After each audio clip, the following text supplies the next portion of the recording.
Well, they don't seem to have liked my last video clip, ladies and gentlemen. I posted my talk from yesterday onto YouTube.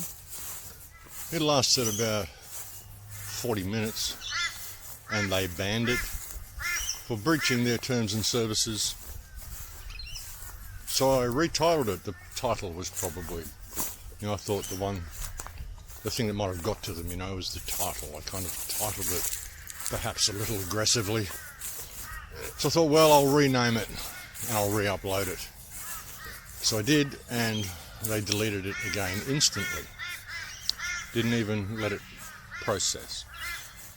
So I uploaded it to BitChute, and it just sat there saying processing.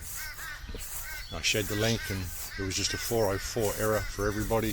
I thought it might have been a processing error, so I re-uploaded it to BitChute, and again, and got the same thing. And a friend of mine also tried to upload it to BitChute and got the same thing. So deleted by BitChute as well. That's the second video I've had BitChute delete of mine, which was a little upsetting. I didn't think they did that sort of stuff. But it was grabbed by somebody else, and it was uploaded to a site called YouGetTube that I didn't even know existed. And so you'll find a link to the video below on YouGetTube if you missed that last upload of mine. I didn't think it was really anything so over the top that they would have banned it. But I guess it sort of put things in too straightforward a manner for them, and perhaps they find that sort of thing threatening. But there's a lot of stuff going on, folks. There's another doctor come forth, another scientist, very respected man by the name of, good one, I think Professor Luc Montagnier or Montague, or one of those French names that doesn't sound the way it looks. I'll put a link below and you can check out what he's saying about COVID-19. And something else I wanted to share with you is, for the people in Australia, the app that the government is suggesting that we all get is probably going to soon be demanding that we all get. This app, they say the C-word tracing app that they want, the contact tracing app, so they can see if you've been around any infected people, which isn't really about that at all. It's just going to be about tracing your contacts. Look out, folks, COVID.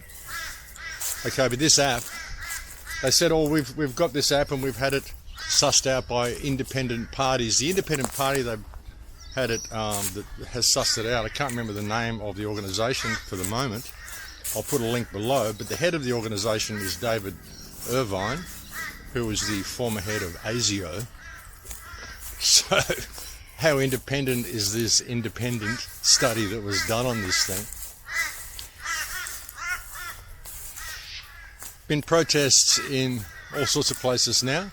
Very peaceful protests, I believe, in Arkansas, Arizona, somewhere with an A. I'll put a link below. Someone shared it on Fascist Book. So there is a lot of action happening on the ground, folks. A lot of people are getting it. A lot of people are realising, the death figures don't add up. Less deaths this year than any year in the last 5 or 10 years. People are saying, well, what's everyone dying from? Well, they're just dying of the things they always die from, but they're all being recategorised. There's one person who said that there was one group of deaths, it was like 3,000 people in New York or something. They just said, I just assume that they're COVID-19 victims. When you're shutting down the world due to this pandemic, you need good numbers. The drastic steps that these people are taking to protect us from this pandemic, if they're going to shut the world down to the extent that they have, you need good numbers.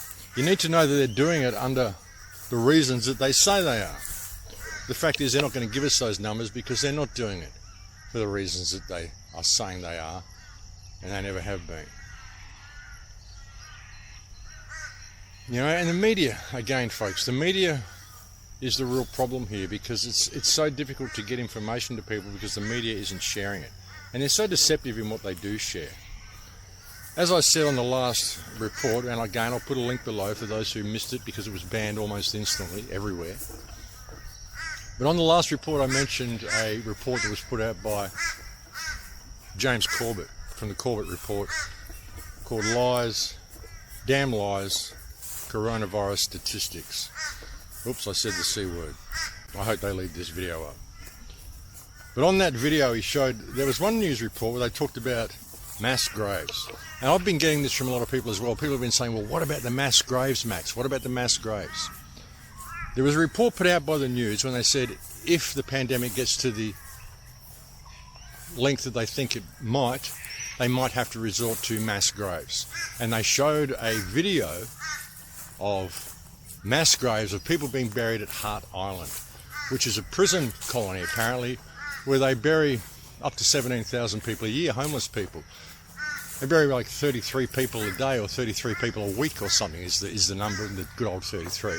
Story after story after story about these mass graves that are happening because so many bodies are piling up. New York City may temporarily bury coronavirus victims on Hart Island, we're told, and then the next day drone video may show inmates burying coffins on New York City's infamous Hart Island, and de Blasio admits coronavirus victims have been buried on Hart Island, tell us the hard-hitting news reporters from the New York Post, without any context of Hart Island or the practice of burial on Hart Island, to lead those who at the very least do not actually read into the story, the people who glance over the headlines, to believe that something incredible and unprecedented is taking place. And you can get that from literally all of the tabloid media, Daily Mail of course being another prime example, with a typically Daily Mail-esque headline: workers in full hazmat suits bury rows of coffins in Hart Island mass graves as New York City officials confirm coronavirus victims will be buried there if their bodies aren't claimed within 2 weeks after death toll rises to 4,778.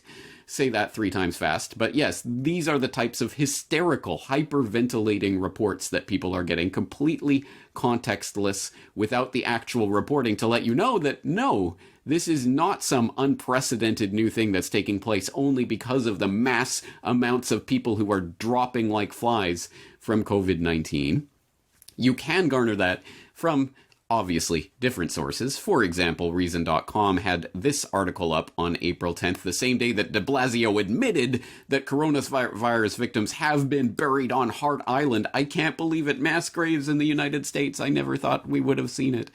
But Reason.com had this article up. No, New York City is not running out of burial space due to COVID-19, in which Elizabeth Nolan Brown writes, century-and-a-half-old Bronx burial site sparks panic on social media. The COVID-19 death toll in New York City right now is chilling, more than 4,400 at last count. So are images of coffins being buried in mass graves.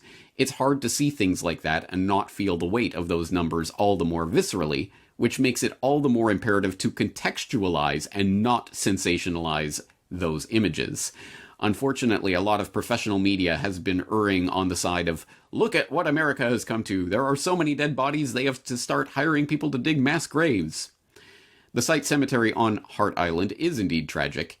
It has been for the past 151 years. Since 1869, prison labor has been used to bury unclaimed and unidentified New Yorkers in mass graves of 150 adults or 1,000 infants, states the Hart Island Project website. Families of those buried there were only allowed to start visiting in 2014. Since 1980, 68,955 people have been buried in mass graves on Hart Island, notes the project, which is dedicated to telling stories of those laid to rest there. That's around 1,724 people per year, 33 per week, or a little under 5 per day for the past 40 years.